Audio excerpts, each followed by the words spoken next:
आ गया है। अब और दवाई आयुर्वेदिक चल रही थी मेरी इंदौर में। तो पहले कितना था? 3.76। 3.76 से अब नीचे की तरफ आ। हाँ, नीचे की तरफ मतलब बढ़ा भी नहीं है, क्योंकि अभी 2 महीने पहले मेरा बहुत बढ़ रहा था। हाँ, कंटिन्यू बढ़ रहा था, एक तो ब्रेक लग गया और रिवर्स होना शुरू हो गया था। 3.1 था, तो 3.1 से मतलब ऊपर जा रहा था, वापस नीचे बैक गियर लग गया। पीछे वाले को देना। 2 महीने लगेंगे आपको। पूरा खाने की किडनी की स्पेशल डाइट है। किडनी के लिए, हार्ट के लिए, स्किन के लिए हमने एक स्पेशल डाइट डिजाइन की है। ओम स्वामी जी, ओम। मेरा क्रेटिनिन लेवल 10 था 10 और अभी 1.6 है। कितना? 1.6 है। 1.6। ये तो कमाल हो गया बेटा। क्या नाम है? शिवानी। शिवानी। कहाँ से हो? रोहतक, हरियाणा। तो सच बोल रही है ना? रिपोर्ट्स है मेरे पास। रिपोर्ट है, बोले से रिपोर्ट तो सच बोलेगी। मेरे साथ कुछ मतलब ऐसे एक इंसिडेंट हुआ था, उसी में हुआ था। हाँ, एकदम स्ट्रेस में पड़ गया। लीवर में भी प्रॉब्लम हुई थी, हार्ट में भी प्रॉब्लम हुई थी। और शिवानी ने तो जोरदार छोड़ी है भाई। अभी ठीक है काफी। लो, 10 से 1.5 नॉर्मल होता है। 1.5 से ऊपर क्रिएटिनिन बढ़ा हुआ माना जाता है। तो शिवानी ने तो बड़ा काम कर लिया। ये उन लोगों के 1.5 साल पहले हुई थी सर मेरे को प्रॉब्लम ये। अभी ठीक है। लीवर के SGPT है, SOPT है, ये भी बढ़ गई थी। सब नॉर्मल कर। हाँ, और ये जो इंजेक्शन फैक्शन होता है हार्ट का, ये भी एक टाइम पे जब 25 के आसपास हो गया था, अभी 55 है। इसने तो सारी चीज असंभव संभव कर ली। लीवर ठीक कर लिया, हार्ट का इंजेक्शन फैक्शन 25 से 55 कर लिया, और ये किडनी ठीक कर ली। मैंने मल्टीपल ऑर्गन फेलियर हो जाता है इसके लिए बेटी ना करती है। तो ये तुम्हारा बच्चा है क्या जो आया? हाँ, ये भी राजी हो रहा है कि मेरी माँ बच गई, नहीं तो बेटा माँ ऊपर ब्रह्मलोक में होती थी। अभी थायराइड है मेरे को। थायराइड भी ठीक हो जाएगा बेटा। चलो, आप तो मेरे साथ इंडिया टीवी के कार्यक्रम में चलना। आप बताइए। मेरा ओम स्वामी जी, मेरा 5.81 था, अभी 5.66 हुआ है। चलो, नीचे की तरफ आना शुरू जी। तो दोनों रुझान नीचे की तरफ आ रहा है। और शिवानी देशों ने 2 महीना लगे, 6 महीना लगे, अरे आ जाएगा ना। उधर क्या है? उधर तो किडनी, पहले डायलिसिस, बाद में किडनी ट्रांसप्लांट और बाद में मरना है। तो क्यों नहीं कर रहा है? खैर, ये बातें मैंने आपको इसलिए बता दी। अभी किडनी वाले पेशेंट मेरे साथ इधर सामने से एक रास्ता है, पतंजलि वेलनेस के सामने से ही नर्सरी में जाने का। आपको कहीं नहीं जाना, यहाँ से ही मेरे साथ इंडिया टीवी के कार्यक्रम में चले। डॉक्टर अनुराग जी आपको आगे एक रिसर्च के बारे में बताएंगे और कैसे कैसे काम होता है, ये बहुत महत्वपूर्ण है। अभी मैं एक सूचना और दे करके यूनिवर्सिटी के बारे में जो स्कूल चल रहा है आस्था के ऊपर, कल भी मैंने कहा था, चारों तरफ बेरोजगारी है, बेबसी है, चारों तरफ लोगों में नैराश्य है, कुंठा है, क्या करें हम? तो उनके लिए पतंजलि विश्वविद्यालय में दर्शन, व्याकरण, संस्कृत साहित्य, वेद और वैदिक शिक्षा से लेकर के योग साइंस में BA, MA, BSc, MSc और इतने बड़े बड़े सब्जेक्ट्स हैं। पूरा कल डिटेल विस्तार से बताऊंगा। 100% जॉब की गारंटी के साथ संस्कृत साहित्य में, व्याकरण शास्त्र, दर्शन शास्त्र, वेद जो विद्या लुप्त प्राय हो गई थी, उस वेद विद्या को गौरव देने के लिए हमने ये अभियान उठाया है कि आए, हम प्रतिभावान विद्यार्थियों को आमंत्रित करते हैं, तो उसके लिए वो संपर्क कर लेंगे। अब डॉक्टर अनुराग जी बताएंगे। मेरी एक बहुत ज़रूरी मीटिंग, मुझे 7:15 बजे से उसमें सम्मिलित होना था, लेकिन 7:30 बजे अभी हो जाऊंगा। तो डॉक्टर अनुराग वार्ष्णेय जी, उनका आपसे बहुत गहरा अनुराग है और रिसर्च में तो उनका इतना अनुराग है कि उनका कोई शानी नहीं है। एक बार जोरदार अभिनंदन है इनका। और जिनको डरते हैं वो शांति से अपना अपना योगाभ्यास, बाह्य प्राणायाम, उज्जाई, अनुलोम विलोम आदि सब कर लीजिए, शीतली, शीतकारी। और जो पेडानिल गोल्ड में एडवांस रिसर्च हुई है उसके बारे में डॉक्टर साहब आप बताओ। और जितने भी मेंबर्स हैं, गुप्तदान है, उनको भी धन्यवाद। पहले लाइफ मेंबर थे, अब फाउंडर मेंबर बन रहे हैं। एक और भी गुप्तदान राजस्थान से सीकर से आया, उस भाई का भी धन्यवाद। बहुत साधारण सा गांव का लड़का है, लेकिन बोले जी मुझे सेवा करनी। मैंने कहा कर ले बेटा। श्याम सुंदर सिंह जी लखीसराय से, बिहार से, पहले से पेटेंट मेंबर है, अब 2.5 लाख देकर के फाउंडर मेंबर बने हैं। श्रीमती सुमित्रा रावत जी दिल्ली से, पहले से लाइफ मेंबर हैं, अब 1.5 लाख रुपए और देकर के पेटेंट मेंबर बनी है। मयंक अग्रवाल जी गुड़गांव से, श्रीमती सीमा गुप्ता जी गुड़गांव से, सुरेश कुमार जी पत्नी उषा देवी जी गुप्ता वेदा लाइफ में अभी आए हुए हैं, वो भी लाइफ मेंबर बने हैं। मदन मोहन तिवारी जी छत्तीसगढ़ से, प्रमीला अग्रवाल जी बंगाल से और उमा राय जी कोलकाता से लाइफ मेंबर बने हैं। सौम्योदीप भट्टाचार्य कोलकाता से, वो भी उन्होंने सदस्यता की शुरुआत की है। जय सिंह आर्य जी ने भी शुरुआत की, हमारे गुरुजी के चेले हैं पुराने। विजयानंद सत्यल जी से लेकर के इन सब का एक बार जोरदार अभिनंदन है, बहुत बहुत धन्यवाद है। एक बार सब के लिए आशीर्वाद। और डॉक्टर साहब आप रिसर्च का कार्यक्रम करो, मैं इनको आशीर्वाद दे करके आगे निकलता हूँ। फिर कल से मैं रिसर्च वाले अब हर दिन एक नए रिसर्च पेपर के बारे में आपको बताएंगे। ओम स्वामी जी, आज हम लोग बात करेंगे पीरानिल गोल्ड के बारे में और ये देखेंगे कि ये जो मेडिकेशन है ये काम कैसे करती है। उससे पहले थोड़ा सा ये समझेंगे कि जो अर्थराइटिक पेन है और न्यूरोपैथिक पेन है उनकी जेनेसिस कैसे होती है, वो बीमारियां क्या हैं और उनको कैसे पहचाना जा सकता है। फिर थोड़े से एनिमल मॉडल्स के बारे में बात करेंगे और देखेंगे कि पीरानिल गोल्ड ने कैसे अर्थराइटिक पेन और न्यूरोपैथिक पेन को कम किया। तो आई होप आपको मेरी स्लाइड्स दिखाई दे रही होंगी अपनी स्क्रीन पे और शायद मेरे पीछे भी हैं, हाँ दिखाई दे रही हैं। तो जो मेडिकेशन के बारे में आज हम बात करेंगे वो है पीरानिल गोल्ड, जो अभी आपको स्क्रीन पर दिख रही हैं। जिनको अभी क्रिटिनल लेवल में जो कमी आई थी, जिनको किडनी के रोग ठीक हुए थे, जो अभी आगे मंच की तरफ भी आए थे, वे यहाँ नीचे हमारे योगा प्रचारक आ जाएंगे। उनको PRI जो अपना नर्सरी है उस तरफ जहाँ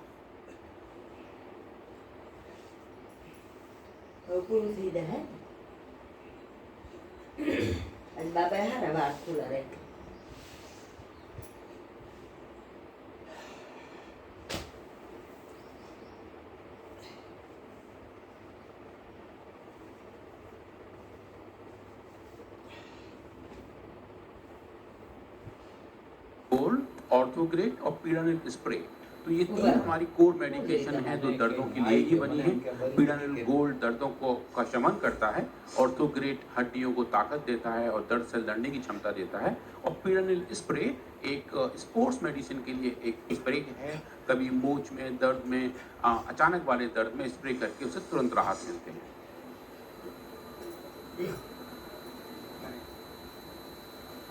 तो न्यूरोपैथिक पेन और ऑर्थो अर्थराइटिक पेन में अंतर क्या है, दोनों क्या होते हैं। इस स्लाइड्स में आप देख पा रहे हैं कि जो हमारे नर्व्स हैं, जो ऐसे सेल्स हैं जिसकी वजह से सिग्नल एक जगह से दूसरी जगह तक जाता है।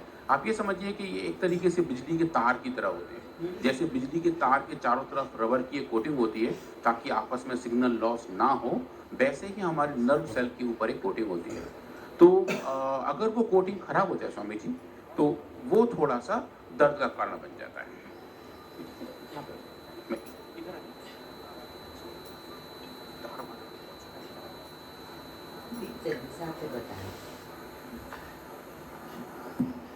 ये बेटा योग, आयुर्वेद एवं प्राकृतिक चिकित्सा का विश्व में सबसे बड़े संस्थान योगग्राम में ओबेसिटी, डायबिटीज, IBP, डिप्रेशन, पेट के पुराने रोग, एनीमिया, अर्थराइटिस, थायराइड, त्वचा रोग,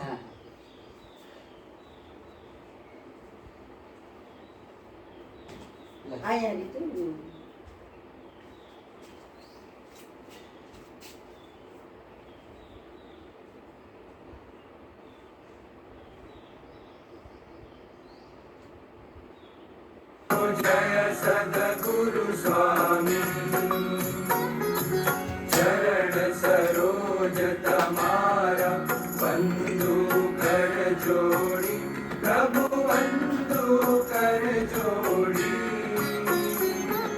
चरणे शीश धराती, चरणे शीश धराती, दुख ना क्या दो जय सद्गुरु स्वामी नारायण नर भ्राता द्विज कुल तनुधारी प्रभु द्विज कुल तनुधारी पामर पतित उधार्य पामर पतित उधार्य अगणित नर नारी प्रभु जय सद्गुरु स्वामी नित्य नित्य नौतम लीला करता अविनाशी प्रभु करता अविनाशी 68 तीरथ चरणे 68 तीरथ चरणे कोटि गया काशी प्रभु जय सद्गुरु स्वामी पुरुषोत्तम प्रगटनु जे दर्शन करशे प्रभु जे दर्शन करशे काळ कर्म दी छूटी काळ कर्म दी छूटी कुटुंब सहित तरशे प्रभु जय सद्गुरु स्वामी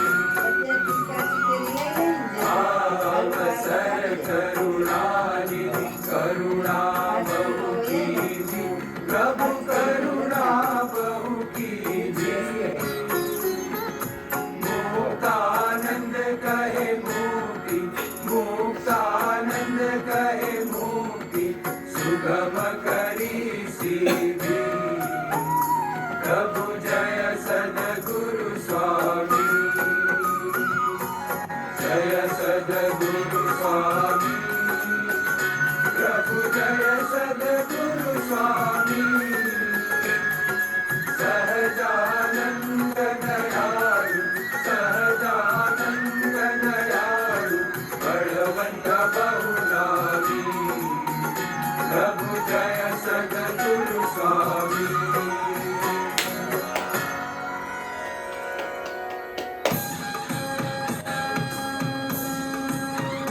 सोने की छड़ी ले रुपए की मशाल माथे मोड़ी उन्हें काने कुंडल जयन के जामा मोतियन की माला कर्मा शोभे रेशमी रुमाला हे सोना ना बाजू ले सोना ना कड़ा फूलो ना शोभे हये हार मने यंग यंग सजिया शनगार पितड़ा ना चोर बनड़ा ना मोर रस रूप मूर्ति राजा धीराज श्री घनश्याम महाराज ने घड़ी खम्मा तेरे माला वाला ने घड़ी खम्मा हरे कृष्ण गोविंद जय जय गोविंद हरे कृष्ण गोविंद जय जय गोविंद घनश्याम गोविंद जय जय गोविंद घनश्याम गोविंद जय जय गोविंद नारायण हरे स्वामी नारायण हरे नारायण हरे स्वामी नारायण हरे स्वामी नारायण हरे स्वामी नारायण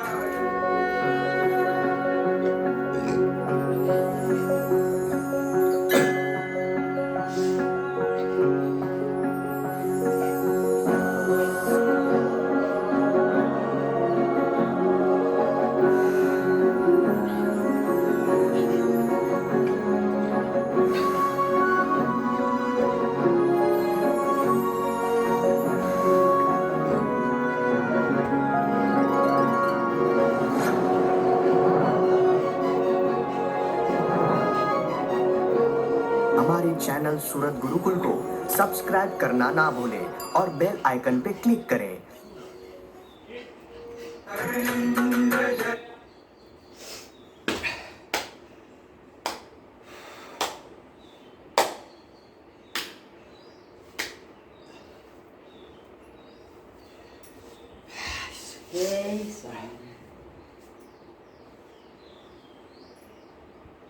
અરે સ્વામી કહેતા જુનાગઢ છે એટલે જુનાગઢ લગભગ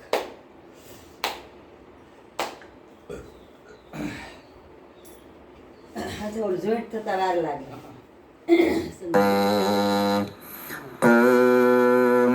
તારીને શ્રી સ્વામિનારાયણાય નમો શ્રી હરિ કૃષ્ણાય નમો શ્રી પૂર્ણ પુરુષોત્તમાય નમો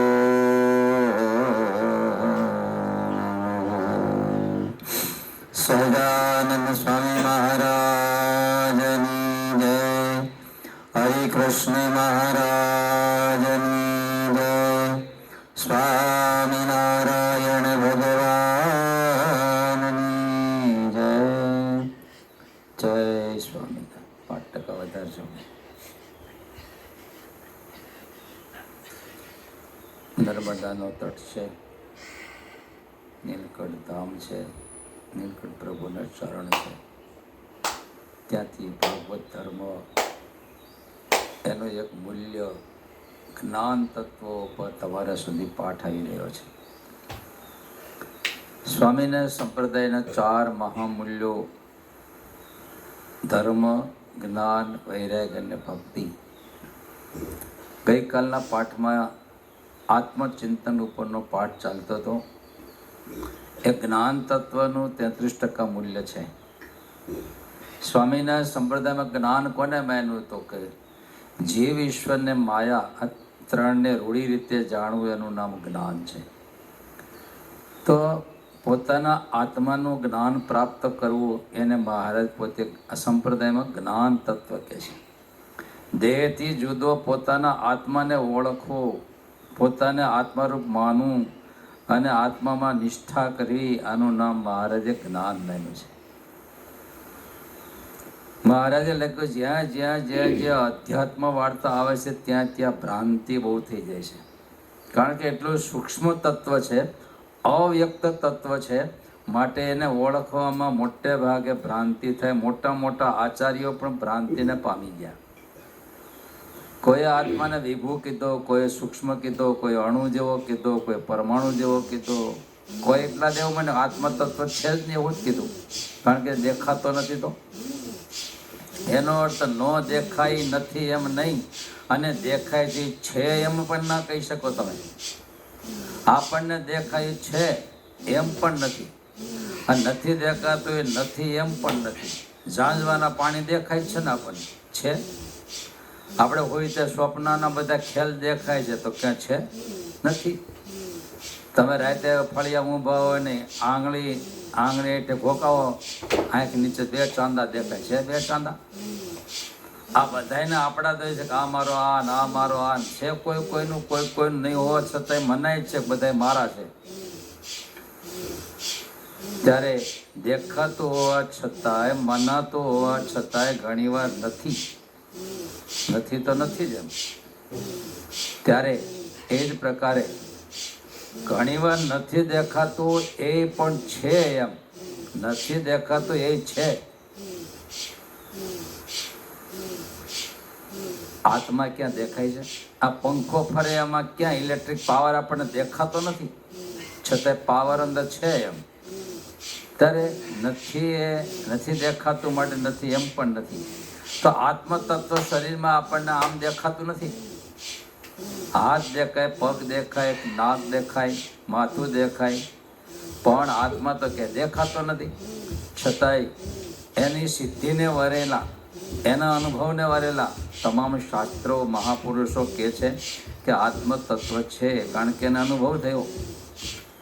મહારાજ પોતે બોલ્યા એક પણ ક્રિયાની અંદર અમારે આત્માનું વિસ્મરણ થતું નથી. કોઈ પણ ક્રિયામાં આત્માનું વિસ્મરણ થતું નથી, આવું શ્રીજી મહારાજ પોતે બોલ્યા છે. ત્યારે મહારાજ કે 1 શ્લોકે કરીને, 5 શ્લોકે કરીને, 100 શ્લોકે કરીને પણ એક વાર એટલું દ્રઢ થયું હું શરીર નથી, હું આત્મા છું, આવી માન્યતા દ્રઢ કરી. અને નહીંતર ભ્રાંતિ થશે. સ્પષ્ટ ચોખ્ખું સમજાય બરાબર છે. નહીંતર પ્રેમ પ્રકાશ પુરાણ સમય દ્રષ્ટાંત આપતા ઘાસનો ભર જતો હતો ને ભલો કરીને એક માણા હેલો જતો હોય છે, એટલે કીધું ભલા ઉપર બેસી જા, ઘર ઉપર બેસી જા, બેહાર તો ખરમ પછી કીધું ભાઈ નાડું પકડી રાખજે, રોદાવાળો રસ્તો આવે છે. તો ઓલે નાડું પકડ્યું, તમે જેમ પકડ્યું છે એમ નાડું પકડ્યું. ક્યું પકડ્યું? ચોયણા નાડું પકડ્યું. બોલો, જે એવો રોદો પડ્યો નીચે, દાઢી ભાંગી ગઈ. બરાડા મેળો પાડા પહેલો ખેડૂત કે ભલા ભૂલા. નાડું પકડ્યું નહોતું તો કે હજી પકડ્યું છે. પણ આ ભ્રાંતિ થઈ જાય કે નાડી તો એ નાડી કહેવાય, ઓલું નાડું કહેવાય, પણ નાડા નાડા સમજવામાં ભ્રાંતિ થઈ ગઈ તો કેડી મોટી હાનિ થઈ ગઈ. ત્યારે ઘણા શરીરને પોતારૂપ માની લે છે, કેટલા આત્માને પોતારૂપ માની લે, કેટલા પરમાત્માને પોતારૂપ માની લે છે. એને લઈને પતન થતું હોય છે. માટે મહારાજ કે એક શ્લોકે કરીને, 5 શ્લોકે કરીને, 1000 શ્લોકે કરીને પણ એક વાત ચોખ્ખું સમજવું, આ શરીર એમાં રહેનારો હું આત્મા છું. કોઈ ભ્રાંતિ પછી ન થાય. એમ ભ્રાંતિ એટલા માટે થાય છે કે એકમેક થઈને લાંબો સમય કાર્ય થાય છે. તમે એમ જ કહો પંખો ફરે છે, લાઇટ તો દેખાતી નથી, પંખો ફરતો દેખાય છે. તો પંખો ફરે છે, અંદર લાઇટ ફેરવે છે, બે ભેગા થઈને કામ કરે એટલે આપણને બે સ્પષ્ટ વિભાગ નથી દેખાતા, પંખો ફરે એવું દેખાય. એમ આપણા શરીરમાં રહેલો આત્મા અને આપણું શરીર, આ બે ભેગા થઈને બધું કામ થાય છે. શરીર ચાલે છે પણ ભેગો આત્મતત્વની શક્તિ ભેગી છે, ચૈતન્ય શક્તિ. એટલે શરીર ચાલે છે, શરીર સૂવે છે, શરીર ખાય છે,